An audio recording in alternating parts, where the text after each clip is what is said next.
guys, it's TEW2013 Maxwell here, and welcome to episode 40 of the WWE 2009 mod of TEW2013 Let's Plays. You join us for an NXT SmackDown double taping as we continue on the road to Wrestlemania. We were using this episode of NXT pretty much just to get over the Nexus and pretty much set up their match for Wrestlemania. Just a quick save there. So it's a short show here, it's only 6 segments, but that'll kick us straight into SmackDown. It's just getting a couple of people over and a couple of storylines, plus we even get a wee Raw recap to try and get a bigger rating on that. We're booking it in the Champaign Assembly Hall, which is in Champaign, Illinois. So yeah, pretty short show, and then we'll kick on with SmackDown. Enjoy. So we start off in a match that had some good action, but not much in the way of heat. Seth Rollins defeated the Hurricane in 7:39 with God's Last Gift. C plus 68 as we try and elevate Seth to the mid-card and possibly the upper mid-card.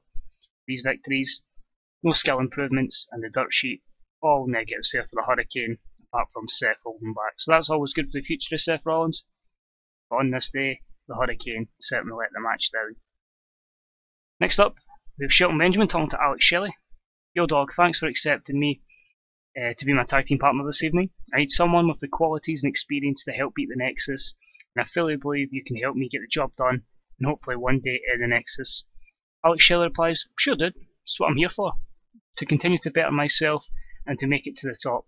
And of course that will involve stopping the Nexus. Let's do this.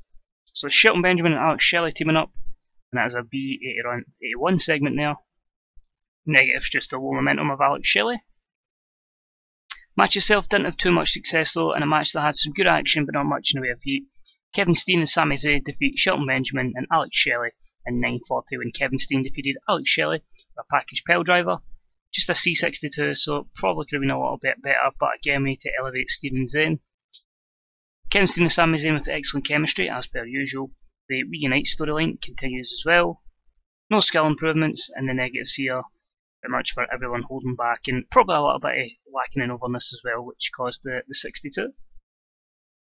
Then have a short highlight package, basically recapping Monday Night Raw and the announcement that Brock will face Rock in their second match at WrestleMania. So this was a B plus 88, continues the storyline there, should give it a good wee boost. A segment was rated because of the cold crowd. Main event, and about the feature, great action and average heat. Wade Barrett gained some momentum again by defeating Chris Sabin in 15:06 with the Wasteland. C plus 67, not amazing. But again, just getting Wade Barrett the win. He's improving performance skills. Negatives here, pretty much holding back and the inconsistency. Finish off the show, not with the greatest segment in the world because it was all based on overness of 5 guys, but it was just basically to put Heyman in charge to basically talk for these guys. Have we got your attention now, Hardys, Mr. Benjamin?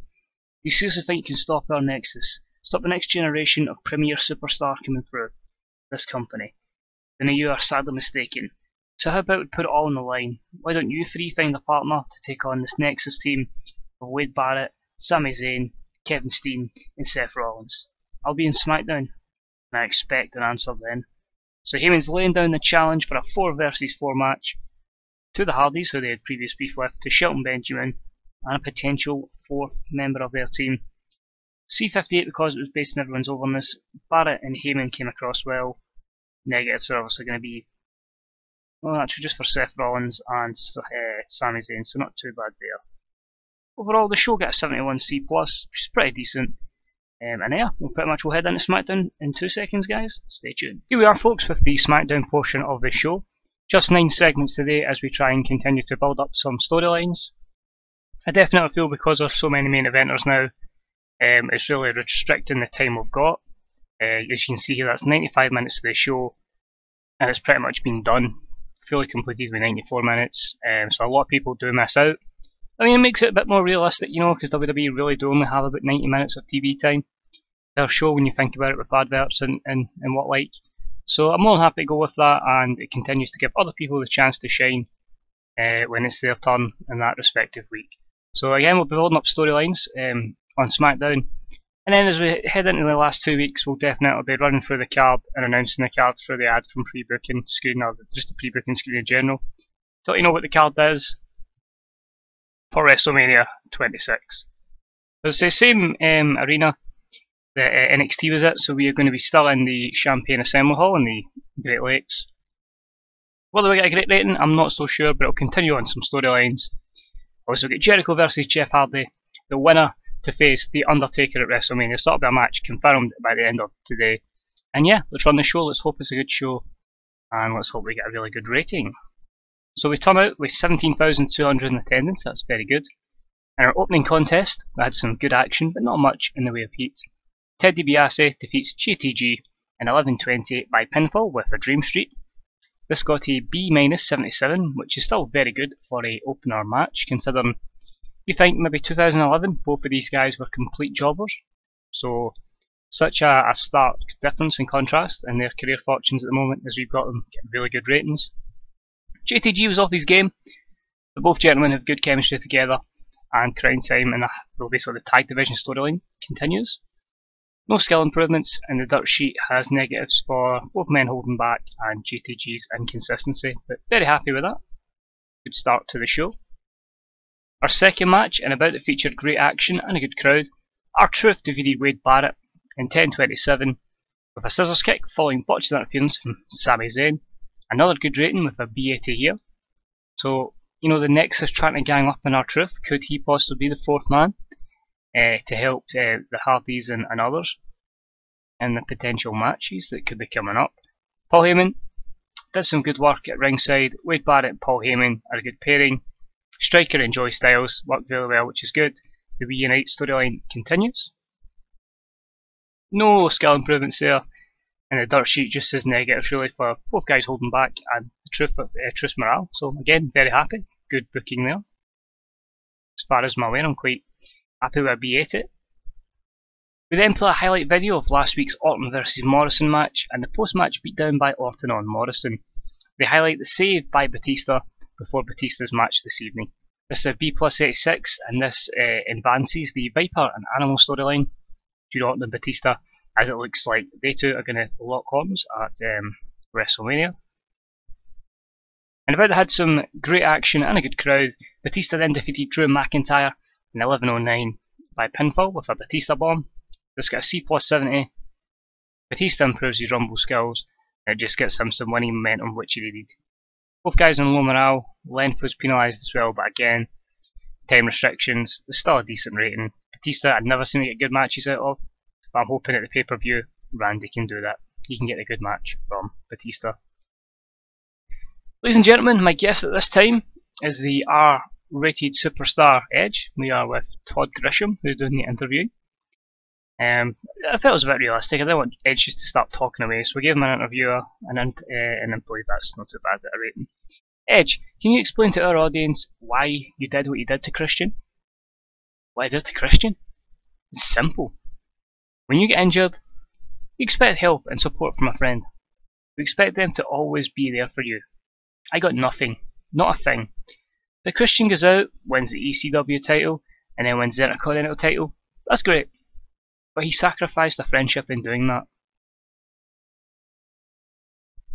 And I will stop at nothing to ensure I end his dream and turn it into a nightmare. So Edge is obviously really frustrated that his time out, Christian never came and helped him.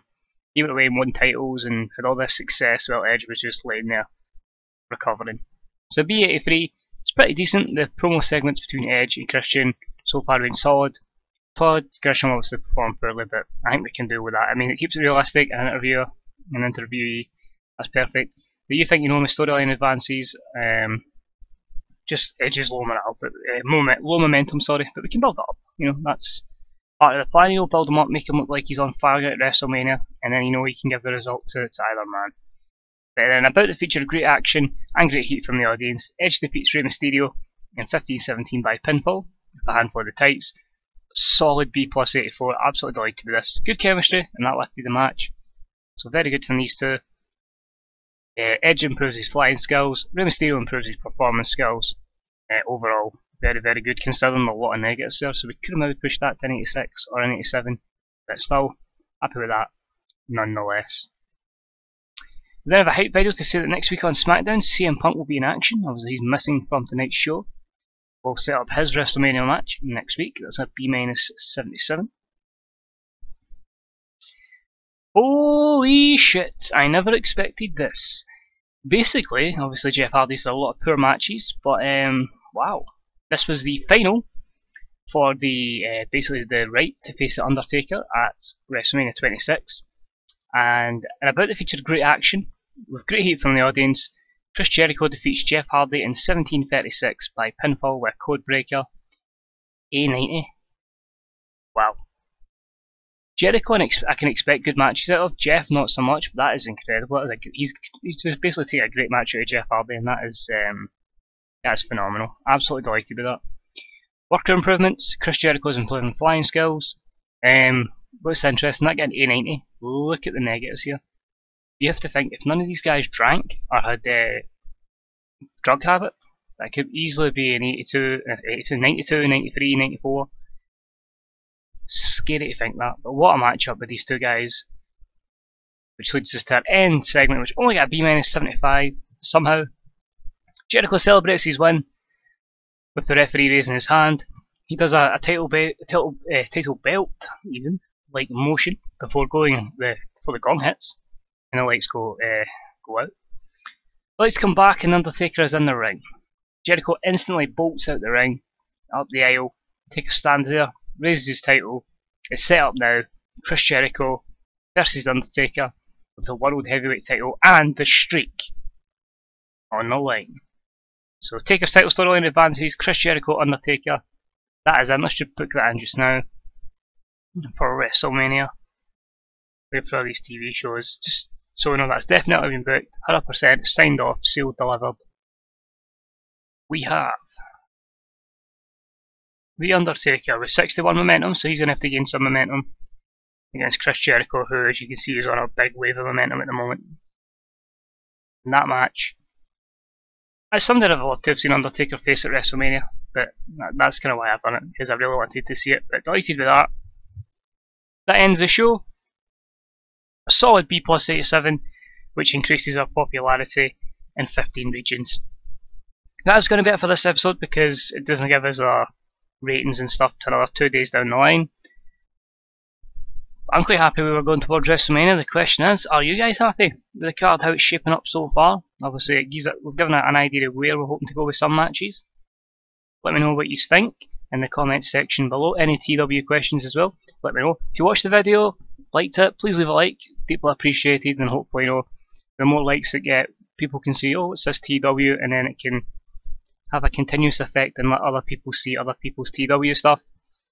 And yeah, basically, if you enjoyed the series, thanks for the support as always, guys. We are so close to WrestleMania. It'll be here before we know it. But cheers for tuning in, guys. Take it easy. This is 21 Maxwell, and as Xavier Woods would say, keep it tight.